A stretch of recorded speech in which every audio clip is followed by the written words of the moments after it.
আমার ছাদ বাগানে এই অংশে লাগানো রয়েছে ফোর সিজন লঙ্গান গাছ। এই যে এটা ফোর সিজন লঙ্গান গাছ এবং এই গাছটি জোর কলমের গাছ। দেখেন এই যেখানে জোর কলম করা হয়েছিল। তো এই গাছটাতে মাশাআল্লাহ গ্রোথ বেশ ভালো ছিল, কিন্তু ব্যাপারটা হচ্ছে যে যেহেতু আমি বাসায় বেশ কয়েকদিন ছিলাম না, এই যে গাছের পাশ দিয়ে মেইন যে গাছ আছে সেই গাছ থেকে এই যে একটা ডাল হয়ে গেছে। তো আমি এসে তো দেখি গাছের অবস্থা খুব খারাপ। তো এটাকে আমি এখন কেটে দিব, ভেঙে দিব। তো এগুলোকে ভেঙে না দিলে এই যেটা মেইন আমার জাত পরিবর্তন করা যে মেইন গাছটা, এটাকে কিন্তু সে মেরে ফেলবে।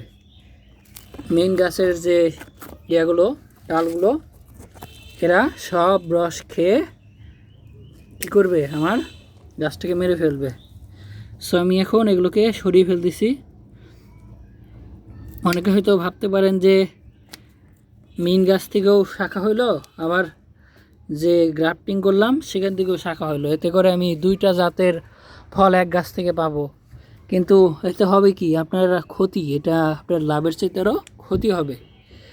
যদি আপনি দুই জাতেরই খেতে চান সেক্ষেত্রে আপনি দুইটাই গ্রাফটিং করলেন, গাছের যেটা সেটাও আপনি গ্রাফটিং করলেন, আবার অন্য একটা জাত পরিবর্তন করলে সেটাও আপনি গ্রাফটিং করলেন। তাহলে কি হলো, আপনি একসাথে দুইটা জাতের ফল এক গাছে পাইলেন। এই যে এই পাশে আর একটা আছে, এটাও ফোর সিজন লঙ্গান। এটা হচ্ছে গ্রাফটিং কলম। এই যে এখানে এই অংশে গ্রাফটিং করা ছিল।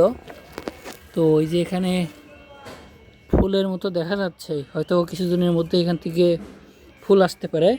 এটা থেকে আমি ফুল পাইতাম, কিন্তু এই যে শাখা প্রশাখা হইলো নতুন করে, এটার কারণেই এই যে আমার যে গ্রাফটিং করা যে জোর কলমের যে ডাল, সেটা আসলে পুষ্টি পায়নি, যার কারণে ও আমাকে ফল দিতে পারে নাই।